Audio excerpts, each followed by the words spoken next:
Okay, sa mapagpalang araw po sa lahat at bago ko bumati at pagpasalamat ay gusto ko lang munang basahin ang katanungan ni Boy Earl. Sabi niya, Sir, good day po. Sir, ask ko lang po kung paano patagalin ang buhay ng spring ng magasin ng baril ko at kung anong parts ang madaling masira sa baril ko. PT 24/7 Taurus. Okay. So, bago natin yung sagutin ay gusto ko lang kayong pasalamatan dahil sa patuloy na paglago ng ating YouTube channel, sa inyong pag-share at sa maganda ninyong comment na kung saan dyan tayo rin nakakakuha na kumukuha ng mga content. At lalo tigit maraming salamat doon sa mga hindi nag-skip ng ads dahil ang ating YouTube channel ay nakalaan sa 6 na estudyante na ating mga beneficiaries kung saan yan ay tinutulong natin doon sa mga anak ng single parent na nahirapan makapag-aral dahil kahit pambaon ay wala sila. So ayan, at okay naman ako dito sa aming kumpanya kaya hindi ko na kailangan ng dagdag kita pa, at isa pa ay wala na rin naman akong pinapag-aral kaya pang charity naman yung aking YouTube channel. Okay, so maraming salamat do sa mga hindi nag-skip ng ads sapagkat nakakadagdag yan sa ating revenues na malaki rin ang naitulong yan. Malaki rin ang naitulong ninyo. Gayon din maraming salamat do sa mga nagpadala dito sa ating GCash number. Thank you, at yan ay na idagdag natin do sa mga pambaon ng mga bata. At maraming salamat kay Noli Peace America na nagpapadala sa ating premier videos. At naibili naman natin ng mga school supplies yung mga bata. Gayon din kay Boy Umay ng Riyadh, Saudi Arabia, kay Jubel Platon. Okay, ang una kong sasagutin ay yung huli niyang tanong na kung anong parts ang madaling masira sa baril ko na PT Taurus.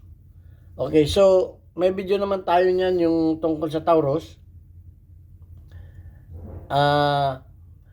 Panoorin mo na lamang yun na rin yan, yung tungkol sa Taurus na yan, isa lang rin ang mga parts niyan, kung ano yung pag-iingat ninyo sa ibang model na Taurus, ganun din yan.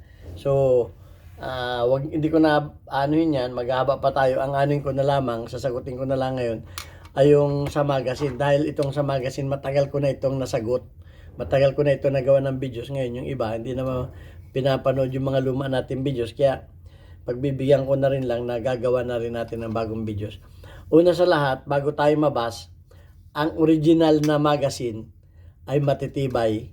Subok ko na yan, matitibay ang mga spring. Hindi basta-basta sumusuko, hindi basta-basta nasisira.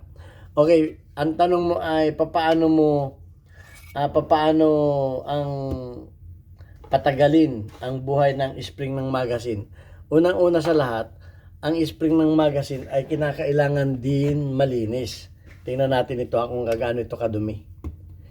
Bakit hindi na rin nalilinis? Ito. Tatanggalin mo rin yan at titinan mo rin kung kagaano nakadumi yan. Ayan o.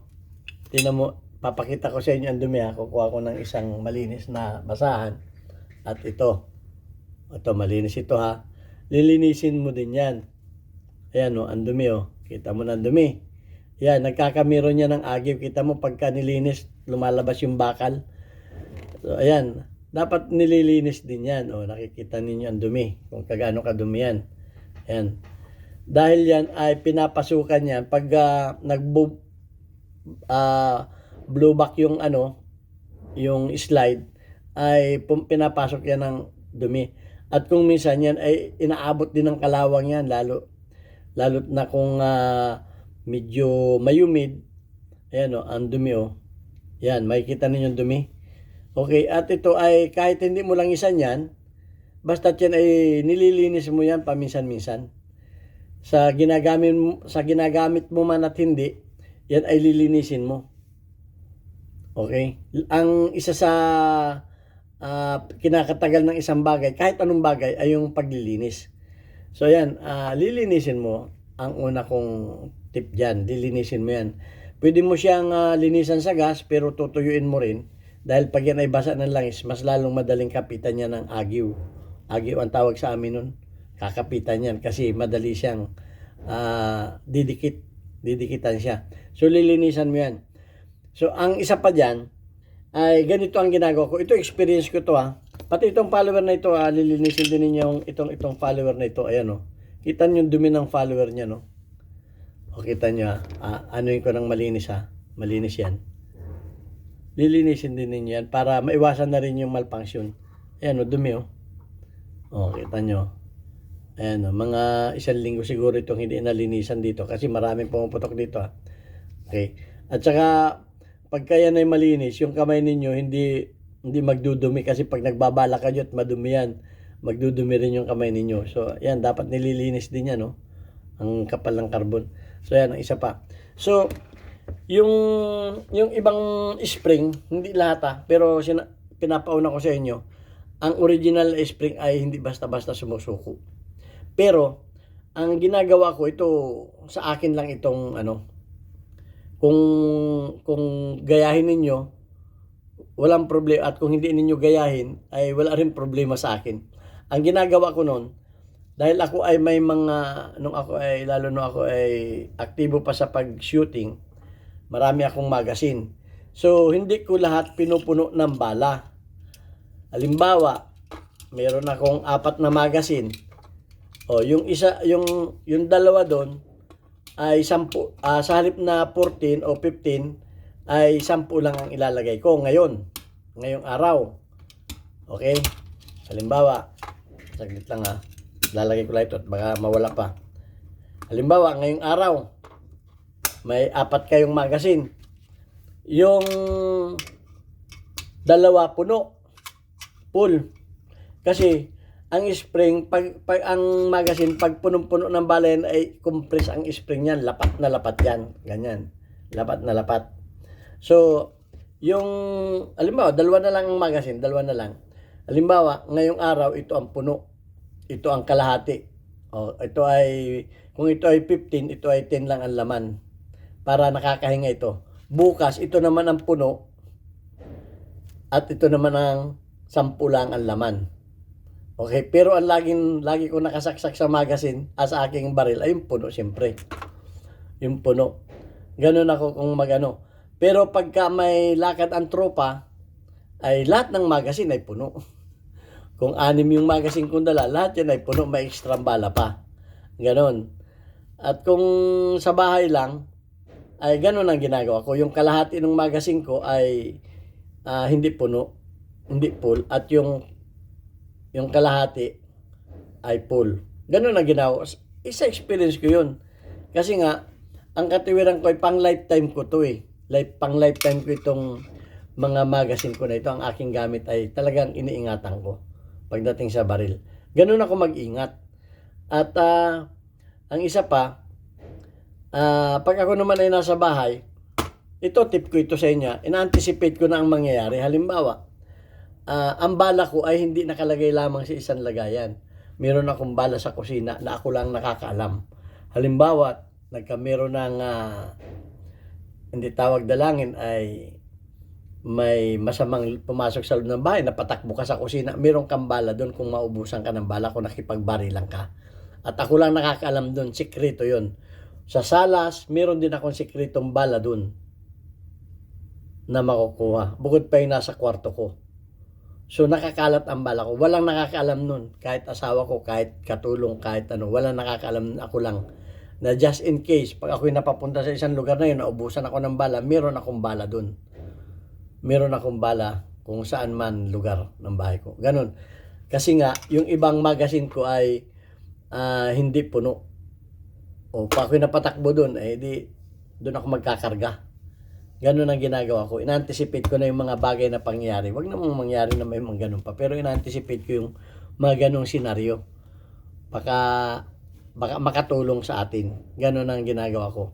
So, halimbawa, ang bala mo lang ay nasa kwarto lahat. Ngayon ay napatakbo ka, napapunta ka dun sa isang bahagi ng bahay mo, sa kusina ka napapunta dun. Ay ngayon ay hindi ka na makalabas dun dahil nagwardyahan ka na.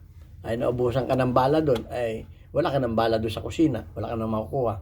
Dahil yung bala mo, ay kung hindi mo madala lahat yung bala mo, ganun ako mag-anticipate.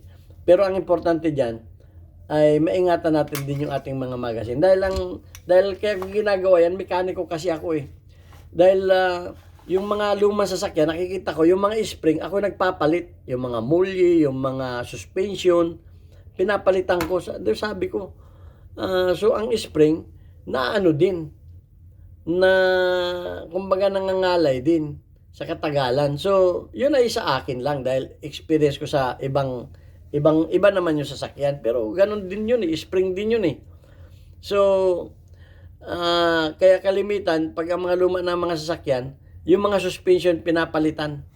Dahil nga, hindi na maganda ang tindig. Lalo pag kayong laging kargado, di napuputol pa yung mga mulye, yung mga ganun. So, kasi mekaniko nga ako eh.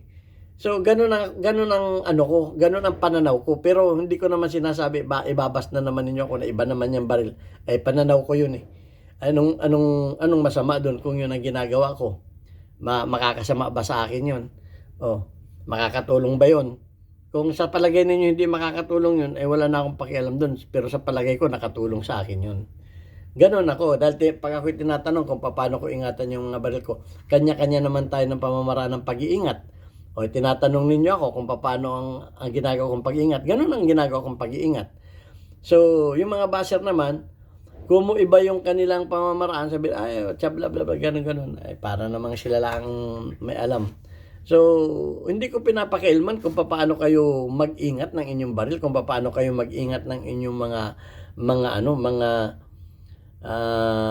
mga magasin. Kamukha sa pagdadriver, ang daming basher. Kisyo ganun daw, nakadesign daw yung baril na ganun. Ay, nakadesign nga yan. Hindi ko naman sinabing hindi nakadesign yan. Pero ganun ako mag-ingat eh. Ayan ang magagawa ko kung ganun mag-ingat. Kung manahin ninyo yung aking ginagawang pag-ingat, kung sa tingin ninyo makakatulong sa inyo, nasa sa inyo na yan. Kung tatanggapin ninyo. Parang parang yan ay ibinigay na libre. Kung tatanggapin ninyo, tanggapin ninyo. Kung hindi naman walang problema. Pero kung ibabas ninyo ako, mali yung turo mo, ganun ka, ganun. Di kayo nang magaling. Okay, so yan. Ganun lang talaga ako. Kung yung pamamaraan ko. Yung pamamaraan ninyo. Kung ganun ang pamamaraan ninyo, hindi kayo ibabas. Pero yun ang pamamaraan ko, anong pakialam ninyo kung gano'n ang pamamaraan ko? Gano'n lang yan eh. Kasi madaming magagaling yan eh. Yung iba nga, binabasa mo lang sa Google, hindi pa maniwala eh. Kasi binabasa mo lang daw. Hindi naman ikaw ang gumawa. Binasa ko nga eh, di Google ang sisihin mo. Huwag ako. Ay, binasa ko lang sa Google yan eh. May mga ganun kasi. Ay, binasa mo lang naman yan eh. Sabihin naman iba ginawa mo lang yung batas na yan eh. Binasa ko nga lang eh. Ay kung malang interpretasyon ko, hindi kayong tama. Ganun lang yun. So, ganyan talaga ang kanya-kanya tayo ng pag-iingat ng baril. Kung meron talagang taong sobrang maingat at meron naman taong walang pakialam sa kanyang mga gamit. Ayun ang pakialam. Kung wala kang pakialam sa iyong gamit ay mas lalo na ako walang pakialam. Di ba? Ganun lang yun. Pero kung ako'y tinatanong kung paano yung aking style, ay style ko ito. Parang yung sa quick and draw and fire. Draw and fire from the back. Ayun ang style ko eh. Ay ibang style niya. Tapos ibabas tayo. Ay kung yan ang style mo, hindi yan ang style mo. Ay kung ayaw ko mag-chamber load bakit? Ay ganito ang style ko eh. Kaya nga may may kanya-kanyang style eh. Ganun lang yan. Okay, so pag ako tinanong ng style ko yun. At hindi ko naman pinapakialaman yung style ninyo. Ganun lang yan. Okay, so yan. Bago tayo magaba at sa next video, magtanong lang kayo at sasagutin ko yan sa abot na aking maliit na kalaman. Thank you very much. God bless us all.